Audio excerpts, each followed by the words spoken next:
Hello friends, welcome to the Genio studio. Today we are going to analyze the 23rd June 2020 Hindu newspaper.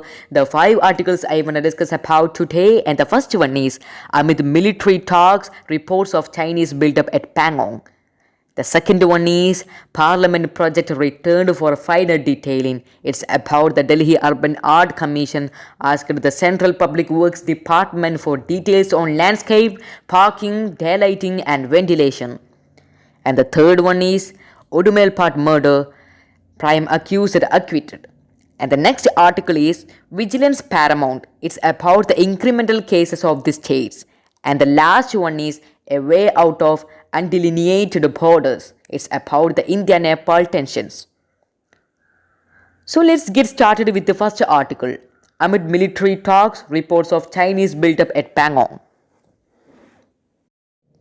In this front page article, I will discuss about the second level of corps commanders talks on the India-China border, the 5 locations which are considered from the both sides as location of conflict, and the build-up of fingers. The second level of corps commander meeting which was held yesterday to ease out the tension between India and China. The Indian side was led by Lieutenant General Harinder Singh and the Chinese side by Major General Liu Lin. The first round of talks on June 6 resulted in maintaining the process of de-escalation and disengagement. But after that, on June 15, Indian troops were attacked by Chinese troops, resulting in the death of 20 soldiers including a colonel.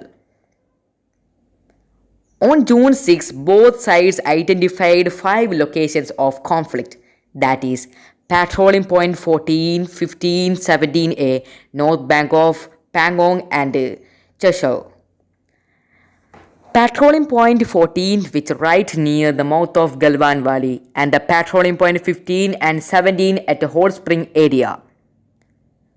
From these locations, Pangong area is the most contentious issue, because China has moved up to Finger 4 since the beginning of the standoff in May, has now undertaken a major build-up between Finger 4 and Finger 8.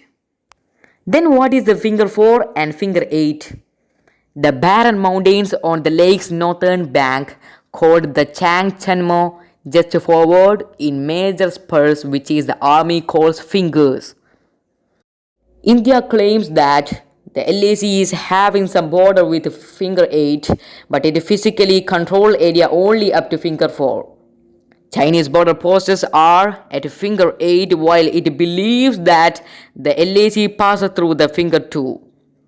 Around 6 years ago, the Chinese had attempted a permanent construction at Finger 4, which was demolished after Indians strongly objected to it.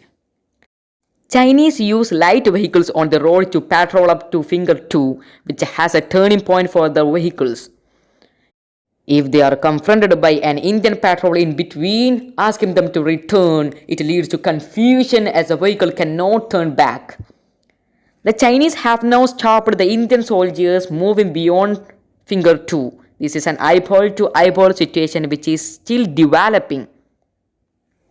Okay, next we can go into second article, Parliament project returned for final detailing. I will discuss on this article about the issue related to Parliament construction and visa redevelopment project. An expert appraisal committee of the Union Environment and Forest Ministry and Central Visa Committee cleared the Parliament construction project in April, which was brought before the Delhi Urban Art Commission on June 5. But the panel sent it back asking for more details. You know the HCP Design Planning and Management. Its management provides professional services in architectural design, interior design, urban planning, construction management and project management. The practice was founded by Hasmukh Patel in 1960. Today, HCP comprises of over 175 persons. Anyway, HCP, the Central Public Works Department's consultant for the large development project that includes the construction of a new parliament. I think you should know this that by August 15, 2022, when India celebrates its 75th Independence Day, it will have a new parliament building. By next year, the central visa will be redeveloped and the common central secretariats will be built by 2024. Formed by an Act of Parliament in 1973, the DUAC is meant to advise the centre on matters of preservation, development, and etc. At the present, the DUAC has requested more details on provision for landscape, parking, daylighting, and ventilation. Okay, next we can take up the third article. Udumalpet murder, prime accused acquitted. The Madras High Court acquitted B. Chinnaswamy. He was a prime accused of the Udumalpet Shankar murder and he got the death sentence in 2017. But the five of another accused was awarded the life imprisonment. Here we should know about the acquittal law. It is a law which certifies that the accused is free from the charge of an offence as far as the criminal law is concerned, and it is a legal act of dismissing charges brought against someone. The appeal in the case of acquittal is under the section 378 in the Code of Criminal Procedure in 1973. If such an order of acquittal is passed in any case in which the offence has been investigated by the Delhi Special Police Establishment Act constituted under the Delhi Special Police Establishment Act in 1946 or by any other agency empowered to make investigation into an offence under any central act other than this code, the central government may also direct the public prosecutor to present an appeal subject to the provisions of subsection 3 to the High Court from the order of acquittal. Okay, then we can take up the analysis from editorial page. Vigilance paramount. This article discusses about the incremental COVID-19 cases of Indian states. The first paragraph all are saying about the increase in number of cases from 100,000 cases to 400,000 cases. At the epicenter of the pandemic, Delhi, Chennai and Mumbai, its positive cases are going up without decreasing. The Kerala, Karnataka and Andhra Pradesh have done exceptionally well in containment. If the Kerala was fully geared even before the first case was reported, and the other two states utilized the early phase of the lockdown to isolate those who have affected the virus. When Mumbai, Delhi and Chennai became the epicenter, the Bangalore opposed its trend. Compared to the 58,226 cases in Mumbai, 41,182 cases in Delhi, 31,186 cases in Chennai, Bangalore has recorded just 732 cases.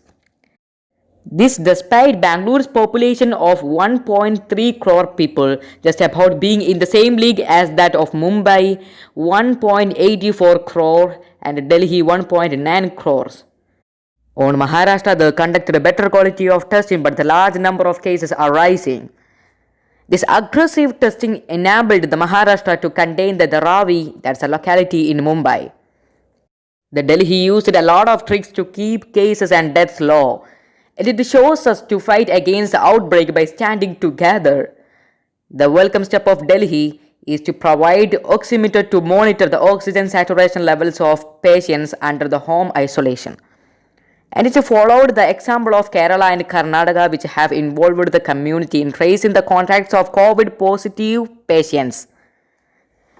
And the centre has assured the Delhi government technical help in redrawing the containment zones. So, one of the best steps to fight against corona is to stand all together without using power play and politicization. Okay, then we can move on the India-Nepal issue. So, first of all, I want to talk about the Treaty of Sugauli in 1815 to 1816 between British East India Company and the King of Nepal.